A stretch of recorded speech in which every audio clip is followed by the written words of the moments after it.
Welcome back, friends. It's Anders. Today we're gonna be making 3 dirty martinis. This drink can be polarizing, but there are a lot of people that really love a good dirty martini, so we need to talk about it. In fact, once upon a time, I was one of those people. I used to love a dirty vodka martini. Can you believe that? I haven't had one since, so I'm making one today, and I'm gonna make 2 more.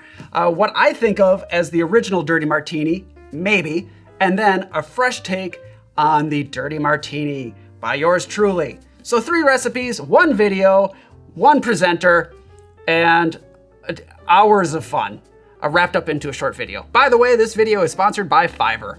More on that later. Stick around if you're new to the channel, hit the subscribe button for more sips, tips, and recipes, and let's go make 3 dirty martinis to the bar.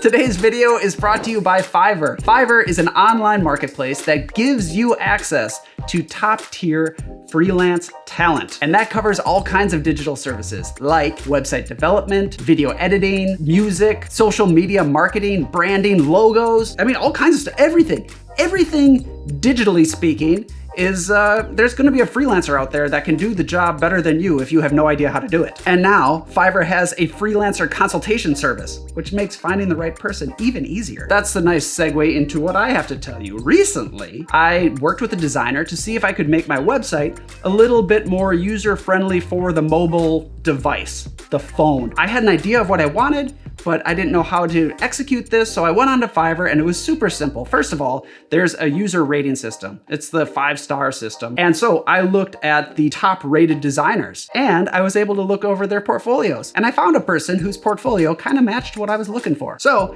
I reached out. He got back to me. We had a little back and forth so he could understand what I was looking for and I could understand his process. The whole project took about 5 days. He'd show me a draft. I could tell him the things I wanted tweaked. When I got it back, it was polished, cohesive, and ready to go. Fiverr made it really easy to bring my project to life. At the end, of course, you get to rate your designer as well. That's how it works. Everybody sees that you like the work they did, and maybe they'll check out that designer's portfolio, and the circle of life continues. So if you are a business owner, entrepreneur, content creator, or you just have some sort of digital design you need to work out, check out Fiverr. More specifically, click on the link down below or head to fiverr.co/Anders. It's actually spelled FVRR.co/Anders, so it looks like fiverr.co/Anders.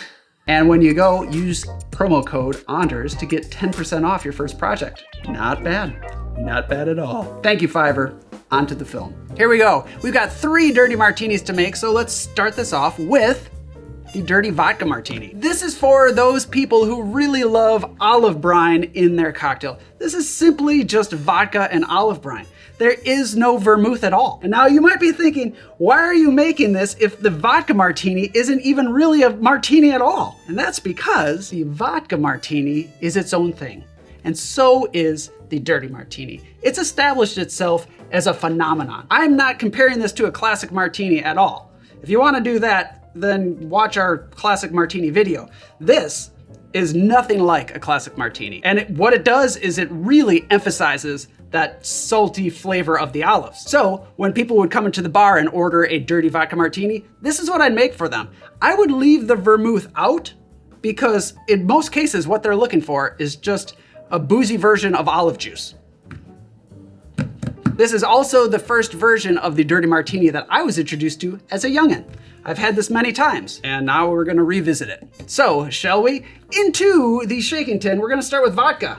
I'm using Grey Goose. It doesn't matter what kind you use. I happen to have plenty left over from our vodka tasting that we did some time ago, so I thought this is a good way to use up some vodka. So let's start this off with 2 ounces of vodka, and then 2 ounces of olive brine. You can use any kind of olives you want. If you want to go fancy, go ahead and buy some posh olives at your local olive bar.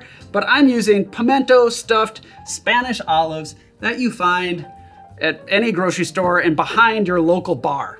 These are the olives that they're gonna have. So we're going to make this extra dirty by adding 1 full ounce of olive brine, straight from the jar. Try not to get the olives to fall out on you. There we go, salty. You can really smell the olives. I'm just gonna cap this because We want to keep these fresh, so I'll set that off to the side. We'll garnish with plenty of olives in a moment. Now we can add ice and shake. And yes, I am shaking this because there is a good amount of olive brine in there. I would recommend this drink very cold with a bit of air added to it to kind of lighten up that saltiness. This is one that I found a lot of people that like the Dirty Vodka Martini like it super cold. They like little ice chips on the top. At least when I was drinking this, that's what I liked. Even though now I always strain off those ice chips, we're just gonna single strain into a chilled glass. Just dump it right in. All right, looks good. I can smell this salty sea air from here. And we can garnish with 3 olives. When I was drinking these, I used to ask for 3 olives because I was, well, I was always looking for more food, really. I didn't have a whole lot of money and I was spending my money on cocktails, so I might as well get more bang for my buck. So 3 olives. Actually, I recall asking for 5 olives once and they didn't fit on the skewer. So 3 olives it is. There we are. Right on top. And there we have it. That looks a lot prettier than the ones I was drinking, I think. This is just a little side note. I know we're gonna go in for a sip, but when I was younger, I grew up a long ways away from any olive tree. So I just always assumed green olives came with the little red thing in there, the pimento. I didn't even know what the pimento was. I thought that was part of the olive. I later learned that that is actually not part of the olive, it's a pepper. You know, so if you grew up in the boondocks, like myself, then, well, now you know. Let's go in for a sip. We want to get it before those little ice chips melt. Cheers.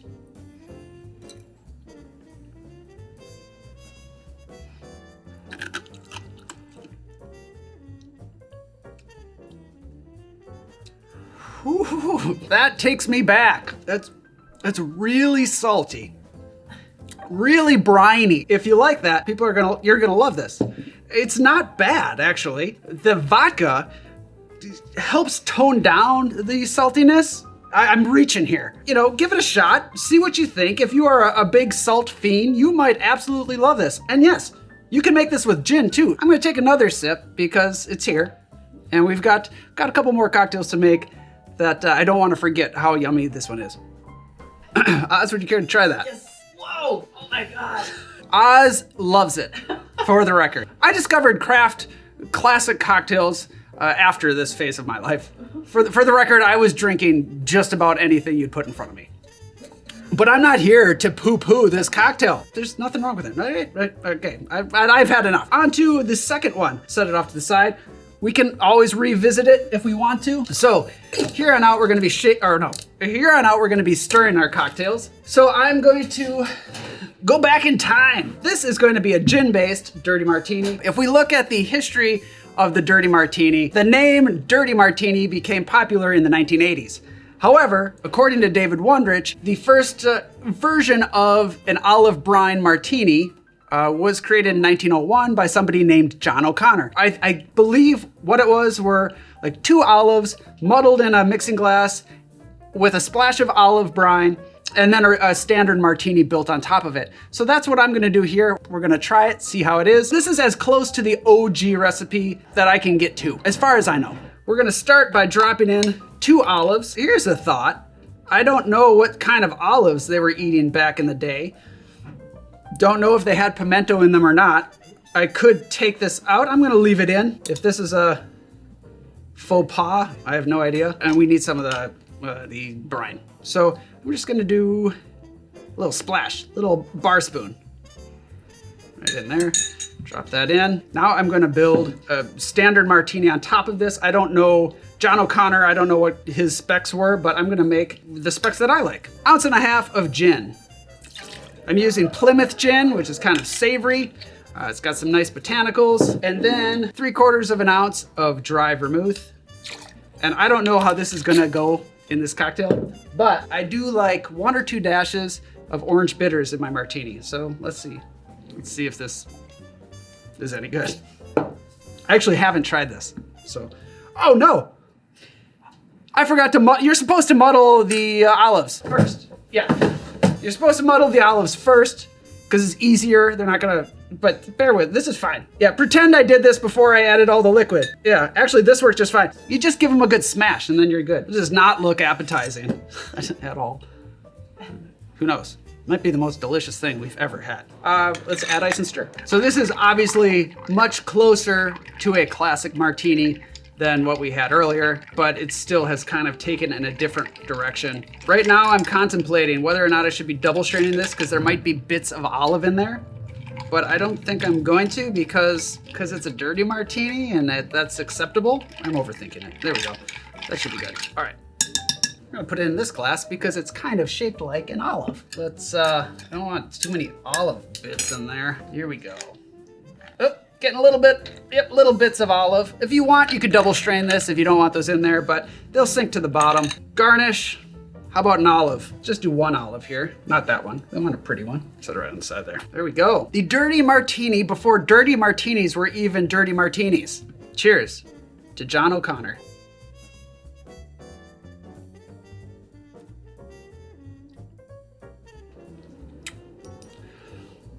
Much more drinkable. Actually, it's not bad. I should preface this by saying I had a bunch of olive brine right before this, so this does not taste overly salty. I do definitely taste the olives. It is cloudy, as you'd expect with a dirty martini. I do think the orange bitters in there is kind of interesting. I'm not getting a ton of the botanicals from the gin. That's if I'm gonna be nitpicky here. Maybe a punchier gin, or maybe tone back the vermouth, because I feel like that with the olive is kind of taking over the gin a little bit, but much more drinkable. I think it's safe to say, even though I'm not getting a punchy gin, I prefer the gin to the vodka, but also the vermouth. While I've got your attention, a little bit more information on the dirty martini. A lot of people will credit President Franklin Delano Roosevelt, FDR, as being the one who came up with the dirty martini, or at least popularized it. And that's because it's said, apparently, he added olive brine to his martinis and cocktails in general. But it really, like I said, wasn't until the 80s that we got the dirty martini that we know today. With this, let's move on to our last one, which is my fresh take on the dirty martini, which is gonna be more in line with this 1901 version. But I'm gonna add a couple things. I'm gonna replace the orange bitters with celery bitters right here. I'm using Scrappy's bitters, but Fee Brothers makes a nice celery bitters as well. I just don't have any, and nobody's selling them in this area, so that's why I'm using this one. And I'm gonna stick with the Plymouth Gin. I'm gonna change the ratios a little bit and drop the vermouth. Finally, the little secret ingredient, I'm gonna do a rinse of a Fino Sherry in the glass. The Fino Sherry adds a little bit of a brininess. I'm not gonna muddle any olives. I'm just gonna use a little bit of the brine, and then it'll kind of blend into the Fino Sherry. It's gonna be wonderful, I hope. I've tried this once and I liked it, but full disclosure, that was probably my 5th or 6th martini that I tasted when I tried it, and I was ready to stop. Hopefully, this will be as good as I remember. We're gonna need another mixing glass. I'll start with the gin. Let's do 1.5 ounces of gin. If you watched the original martini video that we did, I talked about why I like my martinis small. And if you need to know, then watch that video. It's to keep it cold. It's to keep it cold. It's a stronger drink. You want it ice cold. There's no need to drink gallons of martini. Just a few nice sips. If you need more, you can make yourself another one that's just as cold and just as refreshing. Now we can add 1/2 ounce of dry vermouth. We're gonna do 1 to 2 dashes of celery bitters. Excellent. And now let's just do 1 bar spoon of the olive brine. Careful as we pour this. Right in there. This is gonna be a lot less dirty looking because we aren't muddling olives and there isn't a whole lot of olive juice, but we're still gonna get that savory brininess from the Fino Sherry. That's gonna help. We'll do that later. Right now, we can add ice and stir. Yeah, I can already tell it's not gonna be as cloudy as the others. Nothing wrong with that. There we are. Now, in our chilled glass, we can quickly give it just a rinse of the Fino Sherry. We're just gonna do, whoop, see, that's a lot. We don't wanna waste sherry. We don't wanna waste good sherry. But coat the inside of that glass. Just kind of push it to the edges. Oops, oops. And then dump out what remains. into an appropriate receptacle. Strain this off into the sherry rinsed glass. Excellent. For the garnish, do one beautiful olive. So there we are, the fresh take on the Dirty Martini. Here we go. Cheers.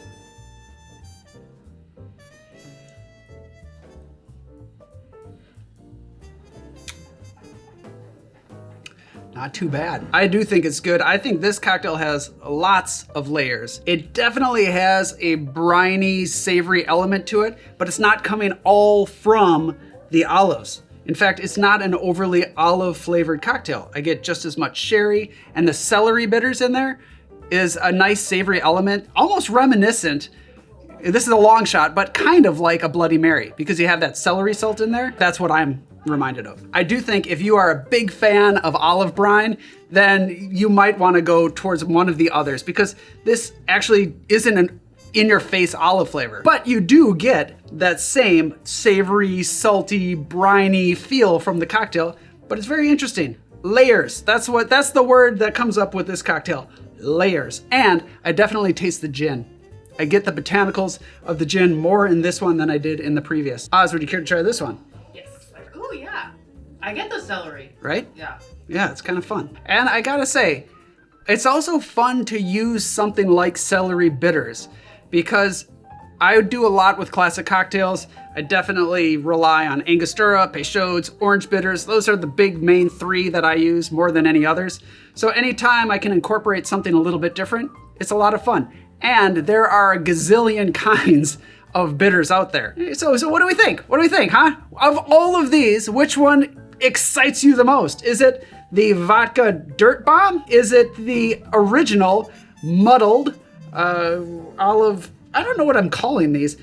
The second one, or the third one, which is the sherry rinsed celery bitters, savory hint of olive, sipping wonderful thing. Excuse me, what am I? Thank you so much for watching. Hope you enjoyed this. Thank you, Fiverr, for sponsoring today's film. Check out fiverr.co/Anders and use code Anders to get 10% off your first project. Don't forget your merch. Sign up for the newsletter. I will see you next time. Cheers. Get out of here. So here's the deal. I don't know what they're doing. I wish that thing that keeps farting would just stop. Throwing off my mojo. Good? All right, so.